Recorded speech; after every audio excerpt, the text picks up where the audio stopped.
Hi everyone, my name is Abel I'm from GREYTEST Card Design Concept. This is my WhatsApp contact. You can reach me on this number, or you can call me. Okay, these are the list of softwares which you have covered on our YouTube channel. You can visit the channel and actually keep yourself busy. Okay, today I'm going to be showing you how to actually add your secondary beams to your model. Okay, you can remember we created a composite beam. We defined the property and then the section on our previous episode of this series. Today I'm going to be showing you how to add that secondary beam to this model. Okay, now if you come down here, you can see we have quick draw secondary beam. If I click on that quick draw secondary beam, you can see here the property is actually still. I'm going to leave it at that, and then you can see down here, you can see written moment releases.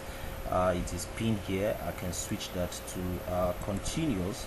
You can see the spacing number of beams. Okay, so this spacing is actually going to be by the number of beams, so whatever number I specify here is going to be by that.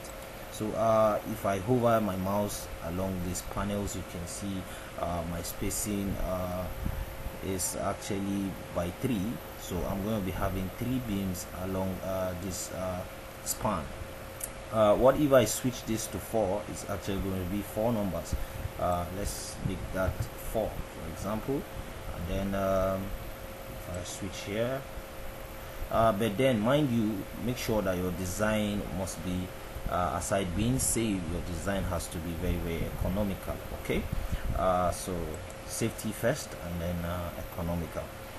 Okay, so I'm going to be using by number of beams. I'm going to switch this to maximum spacing. So what if I want my spacing to be 2000? So if I want my spacing to be 2000, for example, if I hover this, now you can see what we have. But then you can see everything here on this beam is showing us vertically. What if I want to switch this to horizontal? All I need to do is to switch parallel to X or T. If I click on that, it's going to come this way. So I'm going to make that parallel to T. So I'm going to be adding, but then you can see all of this is added to each of this span. Okay, you can see it's actually on all stories. Okay,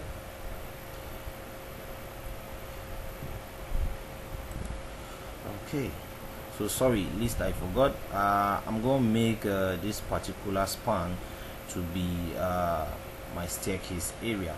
Okay, if you already love what you're seeing, why not like this video? Make sure you give it a thumbs up. Subscribe to this channel, it's actually free. Click on the bell icon so as to get a notification whenever I post videos. I post videos like these on a weekly, sometimes on a daily, to encourage as many that actually wants to have a deeper insight of design. Okay, so I'm going to be deleting these. Okay, yes, now you can see this place is actually void. So on the next episode, I'm going to be showing you how to actually assign your slab property on etabs. Okay, so make sure that you stay safe and make sure that you stay blessed.